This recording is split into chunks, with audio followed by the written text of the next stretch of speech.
This is Alter Ego coming at you with a Night Elf build. This is a 2 Ancient of War Huntress build.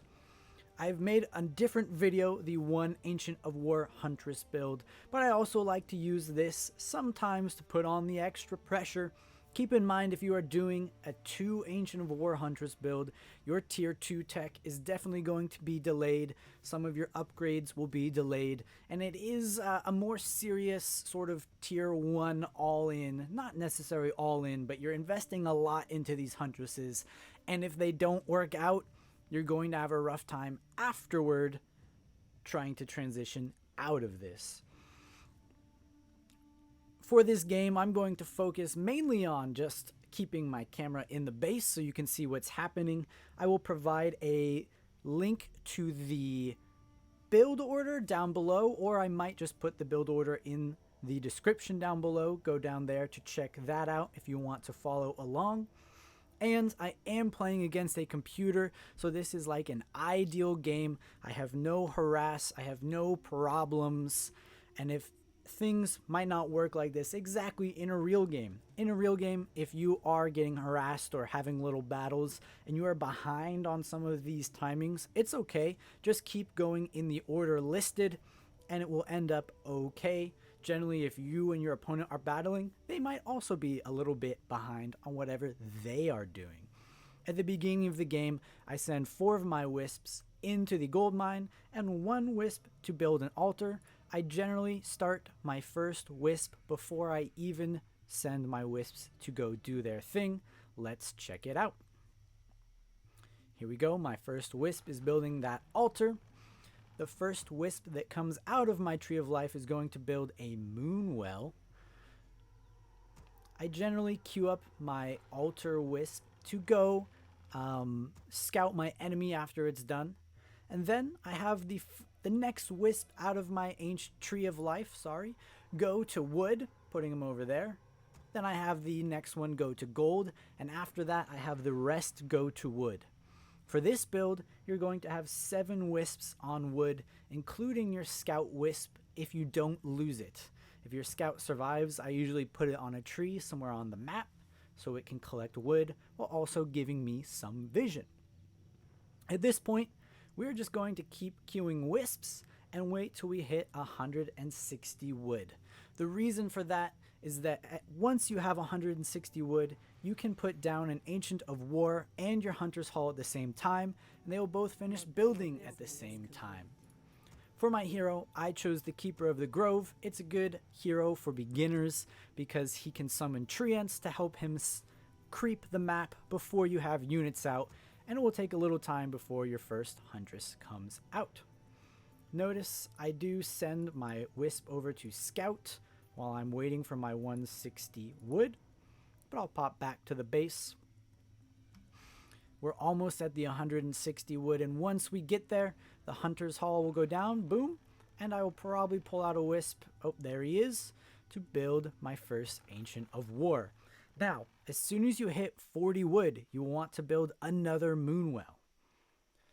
Here we go, 40 wood, Wisp comes out to build a Moonwell. After that, at your next 60 wood, you're going to immediately build another Ancient of War. So I'm waiting for 60 wood. My hero's going to go out and creep. I'm almost there, and as soon as I hit that 60, I'm going to pull a Wisp out to create my next Ancient of War. Here he comes. Boom. And now, after this Ancient of War, once you hit 40 more wood, another Moonwell. The reason you do this is so that you can keep your Huntress production going without it getting stopped. You are running off of 2 Ancients of War. You're going to be reducing faster, so you need more Moonwells. Now, at this point, I've made enough Wisps. I'm just waiting for my Ancient of War to finish, and then I'll start my first Huntress. I'm going to rally both of my Ancient of Wars to my hero so that they can just catch up and help him creep once they have produced those Huntresses. At this point, you're going to continue your Huntress production. I usually go up till about 38 out of 40 food with my Huntress production, but it's up to you if you want to go more. And you'll see Ancient of War gets that first Huntress out as I'm hitting this camp. And then I just start building Huntresses out of both of my Ancients of War. Whenever I have enough gold, boom, those Huntresses come out. At this point, you're just going to keep creeping the map while producing Huntresses until you have enough Huntresses to have a presence. Like I said, I think I get to about 7 of them as I creep up the map. And of course, I'm not having any kind of opposition right here. My enemy is a computer. It might not be this easy. And here we go. You just keep it pumping. And that's the basis of this build. You'll notice that your tier 2 will not come in nearly as fast. I get up to my 38 out of 40 supply Huntresses. And then once I have the gold, I tech to tier 2.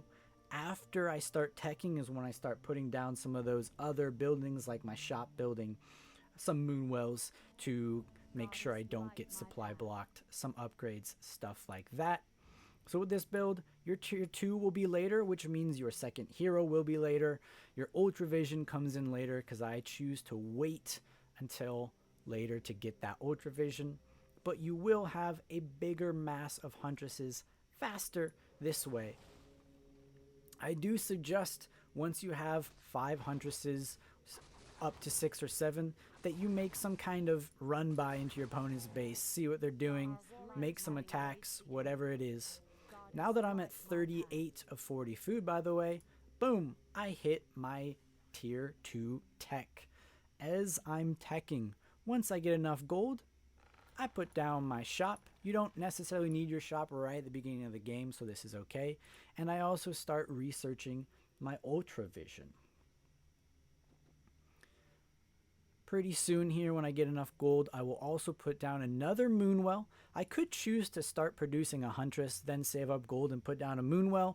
That is your choice. I prefer to put the Moonwell down first so I don't forget it. And then when I have enough gold, I might start producing more Huntresses.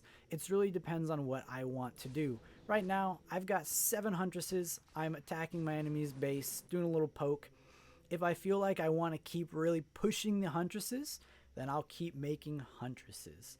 In this case, I don't choose to do that. I choose to cease production of Huntresses. And eventually I'll start researching my first attack upgrade. When I remember to, I think it's coming in. Boom! First attack upgrade's coming in. So it will be done soon enough. And now I have a presence on the map. You could either push your opponent's base, push their expansion, or go try to clear the expansion, your own expansion, because you might want to get the economy game up and running, and then you can just try to overwhelm your opponent with mass Huntresses. Once my tier 2 finishes, by the way, I will get my second hero. You could either get a hero from your altar, or it's pretty common to get a hero from the tavern. If you're getting a tavern hero and you're doing Huntresses with a keeper, a lot of people will get an alchemist so you can heal up these Huntresses. They are kind of fragile. And see here, I'm coming in to check my opponent's expansion. He's just creeped it out. I'm going to go pick off a couple of these units and prevent him from expanding himself. And that is the basis of this build. My tier 2 is almost done. And you will see me go grab, I think I grab a panda from the neutral shop.